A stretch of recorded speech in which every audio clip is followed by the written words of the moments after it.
Beleza? Como que tá todo mundo aí, os futuros enxadristas? Mais uma vez aqui, professor Ronan com vocês, para a gente dar sequência nas nossas aulas de xadrez. Hoje, porém, sem o meu amigo Hugo, que teve um pequeno imprevisto, mas com certeza semana que vem ele está aqui junto para a gente continuar dando andamento nas aulas de xadrez. Hoje, pessoal, nós preparamos uma aula um pouquinho diferente. Nós vamos usar esse tempo para recapitular algumas coisas importantes que nós viemos ensinando ao longo de todas as aulas anteriores.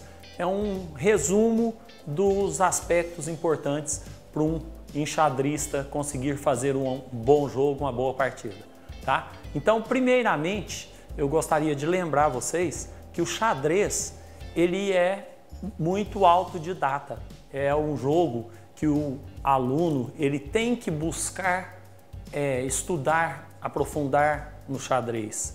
Então, as nossas aulas elas vão direcionar vocês, mas como o Hugo coloca e eu sempre coloquei aqui, ela é um norte para orientar vocês no aprendizado. Mas com certeza vocês, através dos estudos, através do treinamento, vocês vão evoluir e com certeza vão avançar muito aprendendo as táticas, as técnicas do xadrez, ok? Então vamos lá. Para a aula de hoje, eu resolvi que a gente partir do princípio aqui de trabalhar um pouco com a parte das orientações de como você faz as anotações do xadrez, tá? Nós falamos isso em algumas outras aulas, mas eu acho que é bom a gente reafirmar isso, porque a partir do momento que vocês vão começar a jogar, principalmente utilizando o Apronos, que é o site que nós estamos apresentando, que é uma forma de você jogar com seus amigos, o que acontece? Você precisa de conhecer essas anotações, porque você pode precisar de rever um jogo, analisar a parte do jogo, tática, as estratégias que você adotou, rever aonde foi que você poderia ter feito uma jogada um pouco diferente naquele momento. Então, a primeira coisa, vocês já conhecem a posição das peças, tá? E a movimentação das peças, partindo desse princípio básico. Então agora nós vamos conhecer o tabuleiro, tá? Que ele é feito por 8 colunas, e cada uma delas recebe um nome. É uma letra minúscula. E ele também tem 8 fileiras, que cada uma delas recebe um número. Isso é uma identidade, é o código dessa casinha. Cada uma dessas casinhas, além das colunas e das fileiras, nós trabalhamos com as diagonais também. E cada casinha dessa, ela tem um nome. Então, a minha torre branca, ela começa na casinha Azinho 1. Por quê? É o A minúsculo, número 1. O cavalo começa no Bzinho, 2. Por quê? Porque ele fica localizado nessa casa. E no desenrolar do jogo, vocês vão conseguir perceber que cada uma dessas casas tem um nome. Essa casa, você olha aqui, a coluna D, número 5. E isso é importante para você, quando estiver durante um jogo, saber qual é a posição geográfica que aquela peça está ocupando. Então, isso é de fundamental importância para você, tá? Então, partindo dessa nomenclatura que vocês compreenderam, então, normalmente no jogo, a gente inicia o jogo movimentando o peão da frente do rei, tá? Então, nessa movimentação, como que eu anoto? Quem faz o primeiro lance? As peças brancas. Então, eu vou anotar lá. Número 1, eu coloco E minúsculo 4. Quando você fizer essa leitura, você vai entender que eu andei 2 casas com o meu peão. Professor, mas por que eu vou entender que você andou com o peão? Porque qualquer uma dessas outras peças, quando elas se movimentam, na notação ela vai estar acompanhada de uma letra maiúscula inicial de cada uma delas. E o peão, ele não é acompanhado dessa letra. Marca-se só a casa que ele vai ocupar. Porque o peão, na condição que ele tem, de uma peça que vale 1 ponto, ele, dentro do contexto do jogo de xadrez, ele vale menos que as demais peças, Não é para você vencer um jogo essa pontuação, mas em termos de valor de movimentação, valor de poder de captura. Então, essa peça, a torre, ela vai ser representada pela inicial dela, a letra T maiúsculo. O cavalo, a letra C maiúsculo. O bispo, a letra B maiúsculo. A dama, a letra D maiúsculo, D de dado. O rei, a letra R. Por que eu falei dama, D de dado, e não falei rainha? Porque senão o R da rainha vai confundir com o R do rei. Então seria D de dama e R maiúsculo de rei. E as outras eu já falei, que é a torre, o cavalo e o bispo. Então, quando eu mexo uma dessas peças, vai aparecer na anotação a letra inicial dela, maiúscula, a letrinha, que significa coluna, e o número, que significa a fileira que ela está. Feita essa jogada, o meu adversário vai responder andando 2 lances também com o seu peão. Essa é uma jogada tradicional. Aí o que vai ser? Põe uma vírgula lá depois do lance das brancas, que é o primeiro que é feito no jogo. Então é E minúsculo 4, agora eu ponho uma vírgula e ponho das pretas, que seria E minúsculo 5. Então você já entendeu por que não tem a letra P na frente de peão, porque no peão não é considerado essa necessidade de pôr essa letra maiúscula primeiro. Agora eu vou fazer um lance de cavalo, que eu acho importante aqui. 1, 2, virei. Movimento em L para ocupar o centro do tabuleiro. O que acontece? Então agora como que eu vou anotar? Eu vou anotar Czão, que representa o cavalo, Czinho, que representa a coluna, 3, que representa a fileira. Então com esse código, antigamente nos primórdios do xadrez, era jogado por carta. Então quando uma pessoa fazia aquele lance, mandava o cavaleiro ir lá levar até a outra cidade para o jogador ver aquele lance, eles iam escrever por códigos, por coordenada. Então cada casinha dessas 64 casinhas, ela leva um nome que a torna diferente das demais. Beleza. O meu adversário provavelmente também vai repetir o lance vindo com o cavalo para proteger o meio. O lance do meu adversário, Czão, Czinho 6. Fez um lance. Então você vai anotar, fazer a anotação. E com essa leitura você pode repetir qualquer jogo. O jogo do Bob Fischer quando ele foi campeão mundial, né?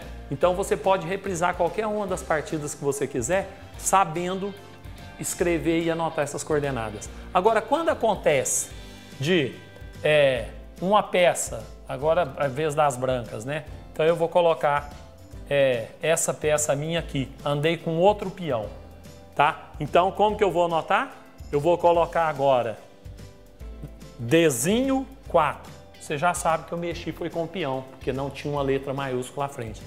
Agora, o cavalo, ele vai fazer uma captura. Então, ele fez o movimento em L e capturou o peão. Então, quando você vai capturar, a anotação vai ser Czão, tá? Aí, a casa que ele ocupou, Dzinho 4. Só que nesse lance, aí você vai capturar, né? Então, Czão, você vai pôr um X, que representa a captura, e vai colocar a coordenada dele, que é o Dzinho 4. Ok? Acho que com essas orientações vocês vão ser capazes de pegar no Apronos, fazer um jogo e depois você fazer a leitura, que fica registrado lá do lado, numa legenda lá, todos os lances que foram realizados durante aquela partida. Tá? Então era só para relembrar essa parte, que eu acho que é uma parte importante para vocês que agora estão começando a desafiar os colegas, né, fazendo jogos ali pelo site ali. Agora, uma outra questão que também nós já orientamos, mas que é importante sempre frisar. Algumas dicas que você pode utilizar no xadrez, né, de estratégias de xadrez para começo de jogo. Então, para relembrar, a primeira coisa, o xadrez ele é um jogo muito ético.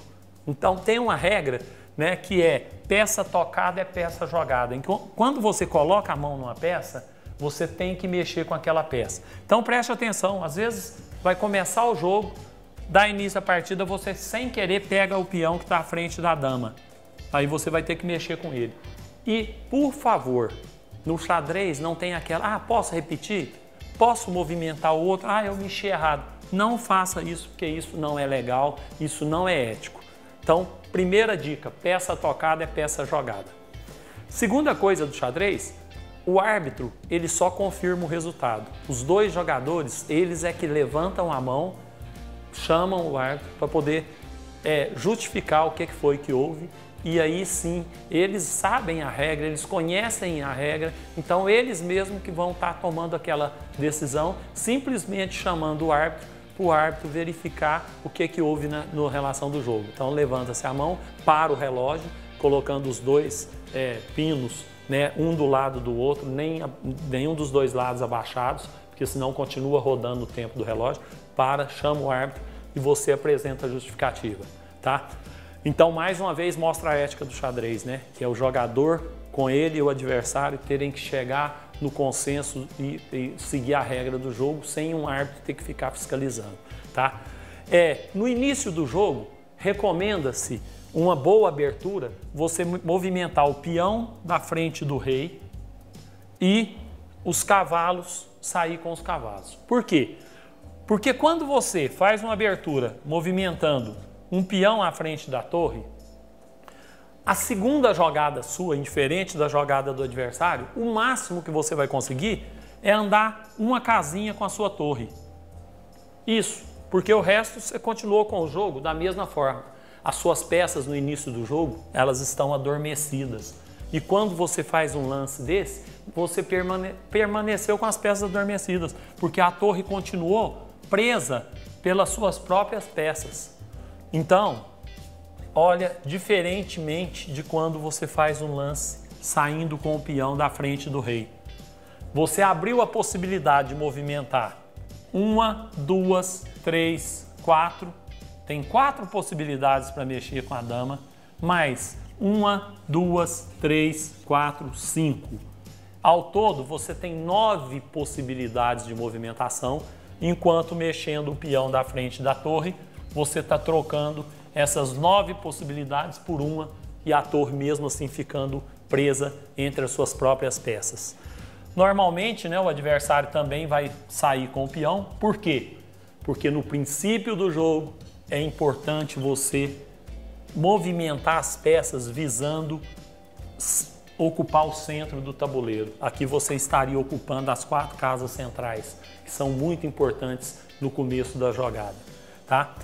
Segunda movimentação, normalmente a pessoa joga com um cavalo, né? Ele sai com um dos cavalos. Quando ele joga essa peça para o centro do tabuleiro, que o cavalo pode fazer o L para fora ou ele pode fazer o L para dentro. Quando ele faz esse L para dentro, a gente chama de cavalo forte. Por quê? Esse cavalo nessa posição, ele consegue dominar. Ele está atacando uma casa do centro do tabuleiro. Ele está atacando 1, 2, outra casa do centro do tabuleiro. Ele está atacando 1, 2, outra casa. Ele está atacando 1, 2, vira outra casa. Daqui, ele está atacando 4 casas ao mesmo tempo. E uma delas ele está atacando o peão.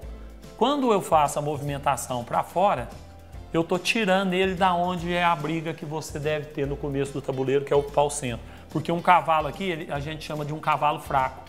Ele vai conseguir ocupar essa casa, ele vai conseguir ocupar essa casa. Das demais, ele não vai mudar muito a condição do jogo dele. E aqui ele vai ter um poder maior de atacar o peão ou então ele estar ocupando as casas do centro do tabuleiro. Porque além dessas 4 casas, é importante você monitorar essas demais em volta das 4 centrais, que também é um espaço importante para lutar. Provavelmente o jogador adversário vai fazer um lance parecido com o seu.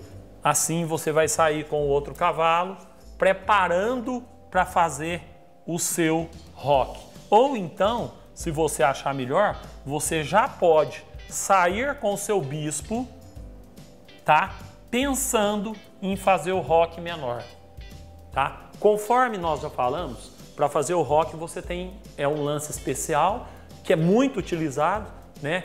O outro lance é a captura en passant, mas essa já é um jogo que você vai fazer às vezes em nível de competição de campeonato. Esse aqui você deve procurar fazer o mais rápido possível no início da partida. E ele é um lance de proteção do rei. Quando eu saí com esse bispo, eu já preparei o meu roque. A única coisa que poderia impossibilitar isso é se o meu adversário conseguisse atacar alguma dessas casas aqui, porque é prerrogativa para fazer o roque que você não tenha mexido nem com o rei nem com a torre. As casas por onde o rei vai passar não estejam sendo atacadas, tá? E, além disso, você não estar em xeque. Aqui, qualquer peça que as pretas movimentarem aqui, elas não vão conseguir nem atacar aqui e nem colocar. Essa aqui ainda pode até colocar o rei em xeque, mas não tá porque o peão está protegendo. Então ele não tem nenhuma situação que ele possa fazer isso. Então ele vai mexer aqui, saindo com o cavalo, um lance assim. Pronto, eu já posso fazer o meu roque. Lembrem, pegue primeiro o rei, ande 2 casas e coloque a torre do outro lado. Você já fez o seu roque, protegeu o seu rei. O seu adversário ainda vai ter que fazer uma movimentação de bispo para ele poder fazer esse roque com o rei dele. Nesse meio tempo, pode ser que você tente impedir esse lance dele, fazendo um ataque, atacando uma peça dele, e aí você pode protelar esse momento dele fazer o roque. Então, aqui, vocês viram, os dois exércitos aqui, né? Tanto as brancas como as pretas, no caso, elas estão libertando as suas peças. Aqui eu já libertei o bispo e um cavalo. O outro das pretas já libertou 2 cavalos. Então, agora a movimentação seria das pretas. Provavelmente, ela vai libertar também com seu bispo, pensando em fazer o roque. Aí eu já estou saindo com o meu cavalo. Então, primeiro, o que você deve fazer? Ocupar as casas centrais, depois liberar os seus cavalos, os seus bispos, deixando a dama protegida, pois ela é uma peça muito valiosa. Ela vale 9 pontos no contexto do jogo para você arriscar perder ela muito rápido. Então você deixa a dama protegida por mais tempo, faça o roque assim que for possível e você já fez esse desenvolvimento dessas peças, de agora em diante o jogo já vai começar a acontecer as trocas de peças, as variáveis que você vai estar usando do meio do jogo, né? Esses lances iniciais aqui vai ocupar de 10 até 15 lances, os estudiosos chamam de início de um jogo, tá? Mas depois disso, aí você já vai partir para o meio do jogo, né? Partir para o final do jogo, aí já é um momento que você vai estar avaliando as trocas de peças. Ela é vantajosa para você? O que você vai olhar nisso? Você vai olhar a parte, né? Se você está melhor na parte espacial do tabuleiro, se você já capturou algumas peças mais valiosas do jogador, lembrando que o valor das peças, ela não está só no que ela vale, que é para você fazer um cálculo se você está em vantagem ou não. Vocês sabem, bispo e cavalo equivalem a 3 pontos. Eles são equivalentes. Por quê? Porque eles têm uma movimentação boa, né? As 2 peças têm condição de capturar outras peças de uma distância um pouco maior, né? Elas podem atacar várias peças de formas diferentes dependendo da posição do tabuleiro. A torre, ela vale 5 pontos, porque ela tem um poder bem maior do que do cavalo e do bispo. E 2 torres equivale a uma dama. Então a torre tem um valor de 5 pontos. A dama leva um valor de 9 pontos. Então ela é muito importante para você arriscar no começo do jogo. O rei é você no jogo, representa a sua própria vida no jogo. Então o rei, ele não tem um valor mensurável. O valor dele é que se o rei for atacado e você não conseguir protegê-lo e tirá-lo da situação, você perdeu o jogo. Você vai deitar o rei e você vai cumprimentar seu adversário. Tanto é que não existe captura de rei. O rei, quando termina o jogo, o próprio jogador deita o rei e aceita a derrota para o seu adversário. E o peão, a gente considera aquele soldadinho, ele vale 1 pontinho. vai à frente do jogo, mas que do meio do jogo em diante, ele se torna muito importante, porque você pode conseguir levar um peão até a última fileira do tabuleiro adversário e você pode conseguir promover esse peão transformando em qualquer uma das peças, porque quando o peão atinge a última fileira do adversário, você pode optar por escolher qualquer uma das peças para jogar. Então, quando que vai acontecer isso? Normalmente isso acontece, né, gente? Quando depois de muitas trocas de peça, o tabuleiro começa a se esvaziar de um lado.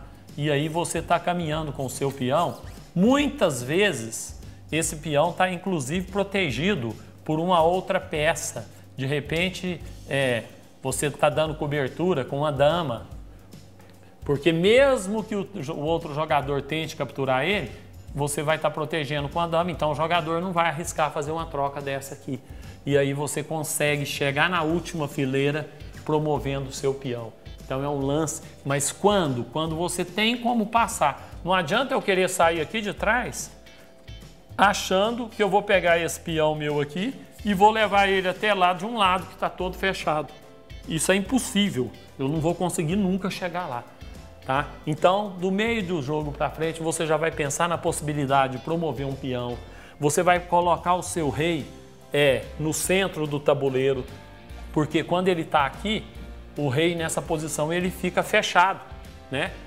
Você pode tomar um cheque aqui e o rei não tem como escapar. Por quê? Porque ele está fechado pelas próprias peças. Ah, mas aí o rei pode capturar aqui. Depende, se você estiver dando cobertura com a outra peça, no caso aqui o bispo, então não tem como o rei fugir e muito menos capturar, porque você vai estar dando a proteção. Lembrando, para ser um checkmate, a gente pensa aquelas três coisas, né? A, de atacar, B, de bloquear o ataque, aqui não é possível, né? E A, de andar, B, de bloquear, não tem como, e C, de capturar. Se você olhou essas três situações e você não consegue fazer nenhuma delas, nesse caso você está recebendo um checkmate e não tem como você sair do cheque. Você vai deitar o seu rei, cumprimentar o seu parceiro, que é fim de jogo, tá? Com essas dicas aqui, eu acho que vai deixar um pouco mais fácil esse raciocínio do início de jogo para vocês, ok? Agora nós vamos passar, eu vou mostrar o funcionamento do Apronos ali, né? Que é o site que nós estamos indicando para que vocês possam jogar tanto contra o computador como com os colegas do grupo, né? Lá nós fizemos até um grupo lá, que são dos alunos do professor Hugo e professor Ronan. Então, quem quiser, é só se inscrever lá, que vai estar desafiando os seus colegas e fazendo jogos e podendo utilizar dessa anotação que eu sugeri aqui, né? Que são essas coordenadas que você vai compreender de cada uma dessas casas receber um nome, né? E as peças utilizando como símbolo a letra maiúscula inicial de cada uma delas, e lá você consegue reproduzir qualquer jogo ou mesmo você consegue fazer a leitura de uma partida que você realizou, como que ela foi jogada. Então eu vou estar apresentando ali para vocês agora, ok? Então, pessoal, aqui, né, você vai colocar no Google lá Apronos, ó, vocês estão vendo aqui, ó, Apronos, tá bom? Colocou Apronos, já vai aparecer aqui apronos.com, tá? Você já entra nesse apronos.com. Entrou aqui, já vai aparecer aqui, ó, Xboard Diagram Editor. Você já entra nessa parte. Entrando aqui, relembrando, tá? Algumas pessoas já estão jogando, já estão produzindo isso, já estão reproduzindo isso aí, então tem essa facilidade. Quando você colocar aqui, você vem nessa parte aqui do Position Setup e clica aqui. Clicando em Position Setup, vai te abrir uma possibilidade aqui chama empty, que significa esvaziar, limpar. Então você vai limpar, tirando todas as peças do tabuleiro. Assim que você tirou as peças do tabuleiro, agora você pode montar o seu tabuleiro com as peças que você quiser. Então eu venho aqui, clico no peão, coloco o peão aqui. Clico na casa do lado, busco o peão novamente. Clico no peão, trago. Clico na casa, busco o peão. Clico no peão, trago. Clico na casa, busco o peão. Clico, trago o peão. Clico no peão, coloco aqui. Beleza, montei meu exército dos peões. Onde? Na segunda fileira, que é o local que ele ocupa nos jogos. Agora, eu faço a mesma coisa com os peões pretos. Então eu busco o peão, trago o peão, coloco o peão, vou lá de novo, busco novamente o peão, coloco de novo e assim monto o meu tabuleiro com os peões. Posso fazer um jogo, professor, da Guerra dos Peões? Sim, lembrando que a Guerra dos Peões, o vencedor vai ser aquele que conseguir chegar lá na última linha do adversário, tá certo? Aí o que acontece? Depois que você fez essa parte, você pode fazer esse jogo com o auxílio, por exemplo, das torres. Eu quero colocar as torres no jogo, eu vou colocar as minhas torres no jogo. Então vai continuar sendo uma guerra dos peões com o auxílio das torres. Então vou jogar uma guerra dos peões com o auxílio das torres. Terminando de montar, eu posso pôr todas as peças aqui e jogar inclusive com o rei, que é o caso de vocês que já estão mais avançados no jogo. Eu venho aqui, Legal Move Zone, e clico. Aqui agora já vai funcionar a movimentação das peças. Para isso, o que eu vou fazer? Eu preciso de simplesmente, para começar o jogo agora, colocar no play. E aí eu já vou poder movimentar minhas peças, tá? Então eu saio com a minha peça aqui, ando 2 casas. Quando eu clico na peça, já vem marcado qual casa que eu posso colocar, ou aqui ou aqui. Já respondeu, né? O computador já respondeu. Aí eu venho, já posiciono aqui a minha torre. Ele já mexeu a torre dele para sair para o meio. A torre minha, eu mexi aqui e soltei ela antes da hora. Então eu gastei 2 mexidas com a torre. Não foi um bom negócio para mim aqui. Ah lá, ele já está começando a capturar as minhas peças, porque eu demorei para levar a minha torre e ainda fiquei bloqueado por ela aqui, ó, tá? Aqui ele vai tentar atacar de algum lado aqui e eu tenho que atacar ele também. Soltei de novo antes da hora, dei bobeira aqui. Agora eu vou soltar ela no lugar certo. Ele já deu a proteção na torre dele, tá vendo que legal? Então agora ele protegeu aqui, não tem como eu atacar, tá? E aqui em cima está aparecendo os lances, ó, que eu falei com vocês. É minúsculo 4. Aí eu fiz, as pretas fizeram H5. Eu fiz A2, torre, que está o desenho da torre, né? Mas no símbolo também podia vir o T maiúsculo. H, G1. Por quê? Porque a torre saiu da coluna H e já posicionou na G1, tá? Aí eu movimentei a minha torre. Aí eu coloquei aqui, a torre branca minha saiu torre branca foi para H6. Nesse momento a torre dele já foi para o GE, né? A torre dele foi para G e capturou o E1.